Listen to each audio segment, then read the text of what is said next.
What's going on, everybody? Welcome back to another episode of B-Sides the Hits, the show where we talk about legendary songs and their maybe not so well-known B-sides. So today we're opening the emotional core of Rumours, two tracks that tell the same story from the opposite sides, Dreams and Songbird. They're not just songs about a breakup, they're the sound of a band falling apart and somehow finding the beauty in the wreckage. So it's 1976 and Fleetwood Mac are recording Rumours, and the sessions are absolute chaos. Every couple in the band is breaking up, but they're still forced to sit across from each other and make art together.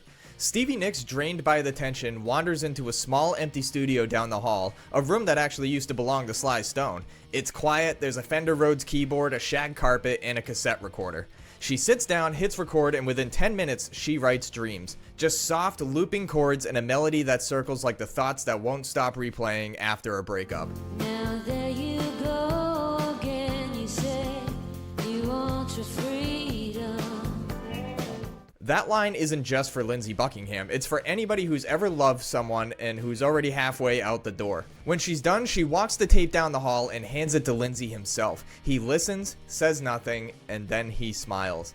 Now imagine that, your ex hands you a breakup song about you, and instead of shutting it down, you produce it. Lindsey adds those glistening guitar textures that sound like reflections in water, Mick Fleetwood locks into a steady tribal rhythm, and John McVie anchors everything with a heartbeat of a bass line. And suddenly that 10-minute demo turns into something hypnotic. Heartbreak wrapped in serenity. And that's really the genius of Dreams. It doesn't rage, it accepts. It hurts quietly. It's that calm moment when you realize the storm has won and you just stand there in the rain. So then just when you've sunk into that melancholy, the album shifts over to Songbird. Christine McVie sits alone at her piano late one night and this melody simply arrives. She said it felt like somebody handed it to her, like it was always there waiting. They recorded it in an empty concert hall, no band, no crowd, just Christine, a grand piano, a single spotlight, and one microphone catching the echo of the entire room. Dreams is the heartbreak, Songbird is the healing. And I wish you all alone in the world,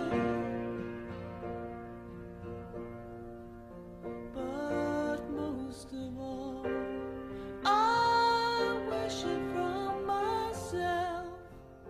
You can seriously feel the forgiveness blooming right there in the silence. She wasn't just singing to one person, she was singing to everybody in Fleetwood Mac, and maybe even to herself. It's not an apology, it's peace. Now imagine you're hearing Rumours for the very first time in 1977. You don't know any of the drama, the breakups, or the tension, you just drop that needle. And by the time Dreams plays, you're caught in the calm sadness, that eerie beauty that makes you feel like you've been here before. And then only one track later, Songbird comes on.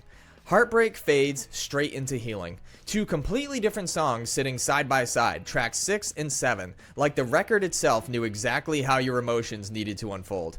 And it's shocking, really. Most albums build up to resolution. Rumours just gives it to you right when you need it the most. And that's the moment people realized, including myself, that Rumours wasn't just gossip or drama, it was therapy pressed onto vinyl.